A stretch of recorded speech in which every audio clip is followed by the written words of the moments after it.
pessoal, tudo bem? Sejam bem-vindos ao podcast do Banco BV, Economia em 5 Minutos. Eu sou o Roberto Padovani e essa semana a gente vai bater um papo sobre a mudança de humor nos mercados financeiros. Bom, a gente teve um início de ano muito bom. A Bolsa Brasileira voltou a subir depois de 6 meses sofridos o ano passado. O dólar, que passou pressionado ao longo de toda a pandemia, voltou para o patamar que a gente considera justo, o nível de 4,70. Os fluxos financeiros voltaram ao país e refletem o interesse maior dos investidores internacionais em relação à economia brasileira.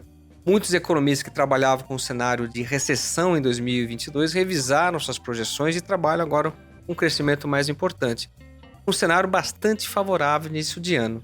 O que a gente nota em abril, no entanto, foi uma outra história. As bolsas estão em queda, o dólar, que estava estabilizado ali no patamar de 4,70, já interrompeu a trajetória de queda e, pelo contrário, mostra uma trajetória de alta, alcançando novamente o patamar de R$ 5,00. Portanto, há uma mudança de clima no mercado em abril. A discussão que a gente está tendo é saber se essa mudança de clima tem a ver com uma questão passageira, como, por exemplo, a guerra na Ucrânia, ou se é um primeiro sinal de mudança de tendência, de preocupação com os cenários.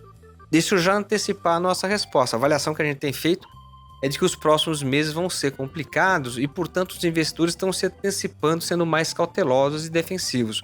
O que a gente tem visto nos mercados em abril não é uma coincidência, é já um primeiro sinal de que as coisas podem ser um pouco mais complicadas até o final do ano. Mas deixa eu explicar um pouco melhor essa história. A gente teve um ano de 2021 muito bom. O crescimento global foi muito robusto, com muitos estímulos fiscais, monetários no mundo, muito dinheiro circulando nos mercados. Isso estimulou a demanda e gerou crescimento forte no mundo e no Brasil. O PIB no Brasil, por exemplo, surpreendeu, foi melhor do que os mais otimistas esperavam. Esse quadro de crescimento global tem como reflexo, por exemplo, a alta da inflação, mas certamente é uma retomada muito importante depois da pandemia.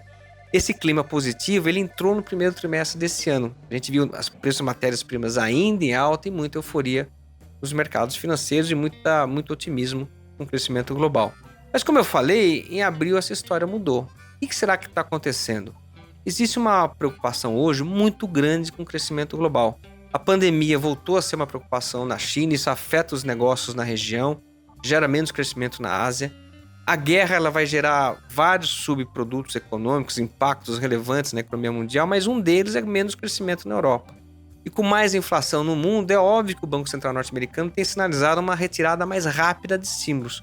O Banco Central tem indicado não só alta de juros, mas redução da liquidez dos mercados.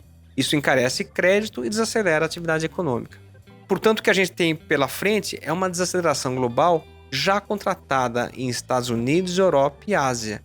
A discussão entre os investidores é calcular a intensidade desse movimento. Mas, obviamente, que os próximos meses não vão trazer notícias muito melhores. Pelo contrário, o clima que a gente vai passar a viver é um clima de apreensão com crescimento internacional.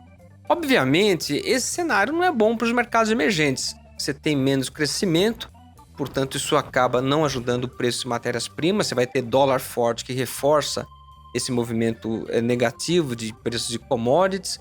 O risco, portanto, aumenta e economias como a brasileira, que são exportadores de matérias-primas, tendem a sofrer. A gente imagina que os fluxos de comércio sofrem com menos exportações, ao mesmo tempo em que a gente tem o risco afetando os fluxos financeiros. Portanto, todo esse ingresso de capitais que a gente viu no início do ano dificilmente vai ter continuidade. O ambiente é bem mais complicado no mundo. Agora, para piorar uma situação que já é complicada, a gente tem eleições no Brasil, os ruídos políticos vão aumentar. O mercado faz uma avaliação absolutamente correta de que nossa experiência democrática tem sinalizado que as transições políticas e eleitorais não geram rupturas institucionais. Isso é correto. Mas o debate sobre política econômica vai ser muito importante e vai assustar os investidores num ambiente global já complicado.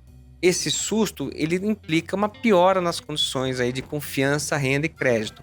Consumidores e investidores preocupados postergam suas decisões num ambiente em que a inflação já reduz renda, a alta de juros desacelera o mercado de crédito. Portanto, a gente tem menos crescimento também no Brasil. O curioso é que tem muitos economistas revisando para cima as suas projeções de crescimento.